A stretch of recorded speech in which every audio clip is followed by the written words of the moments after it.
I can't believe we made it a whole nother week. Welcome back to this week's episode of Closed by Mo. My name is Mohammed. I'm hopefully your favorite YouTube host on most things real estate. I'm also a real estate investor and a realtor based out of the beautiful state of New York.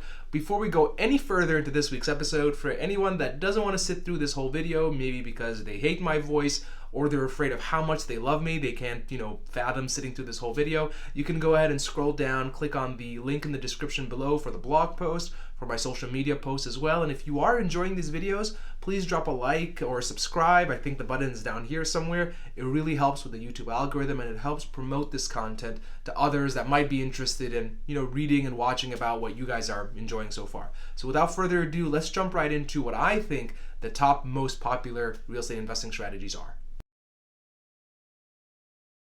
House hacking is one of the most common ways that a lot of new real estate investors get into the game. I know it's what I did when I first started a couple of years ago, and it basically involves buying a property that has multiple units, living in one of those units, and renting out the other units.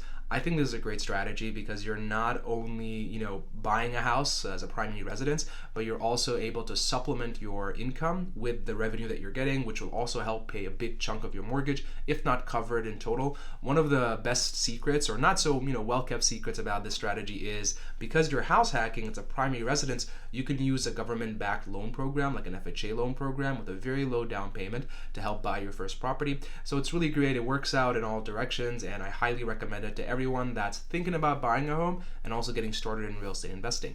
The second strategy, which is for a little bit more seniored, or I would say seasoned real estate investors, is called the BRRRR strategy. It's buy, rehab, rent, refinance, and repeat, where you're purchasing distressed properties that are either on market or off market. You're putting in a lot of work into them, you're renting them out, and now because they're income generating properties, their valuation has jumped up. So when you go back to the bank to refinance that property, you're able to pull out a lot more money from it, which is now your profit. You can take that money and you can repeat it, which is the last R in the process.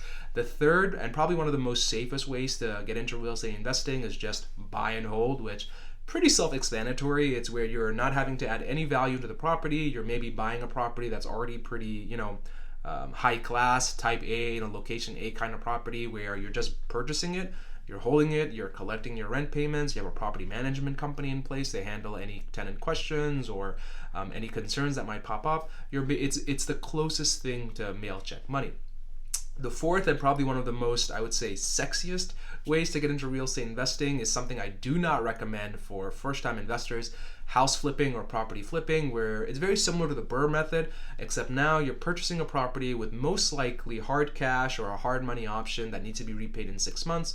You're renovating it, maybe most likely doing a total gut renovation, so you're absolutely, destroying, demoing everything and getting everything updated or completely modernizing it, and then you're flipping it within 6 months. This is also one of the most riskiest methods of getting involved in real estate because it takes a lot of cash up front, and it's very susceptible to market conditions. For example, if the interest rates were to rise in some kind of a hypothetical universe and suddenly all the buyer pool dried up, you'd have a very difficult time with selling the property that you just spent a lot of money remodeling and reinvesting into. The fifth way of getting into real estate is also probably the lowest hanging fruit, and what I mean by that, it's the cheapest way because you don't need any money to get into this. It's called wholesaling. A lot of people may have heard about it, especially on social media. Wholesaling basically involves flipping a contract. What that means is, let's say for example, you have a house that's on market for $200,000 and I'm a wholesaler. I come up to you and say, hey, you know what? I can offer you $150,000 and I can close in 10 days or 20 days. It's all in cash. What I'm basically doing now is wholesaling that contract. If I were to get it under contract for $150,000, because the price of the home is worth $200,000 and I got it under contract for $150,000, I can now go ahead and maybe sell that contract to someone else who's willing to pay $170 or $180, and then I pocket the difference minus all the fees and any costs that are associated with that. Obviously, I say it's a very low-hanging fruit because you don't need any money to get started in this. It's mainly just driving for dollars and cold calling people that might be motivated to sell their house at a very, discounted price where there's enough room for a lot of people to, make money off of it. Now, that is the top 5 real estate investing strategies that I've personally come across. If you feel like I've missed anything, go ahead and drop it in the comment section below. I look forward to seeing you guys next week. For all those people that actually made it to the end of this video, I really appreciate it. Go ahead and drop a like or a subscribe. I'll see you guys next week. Bye.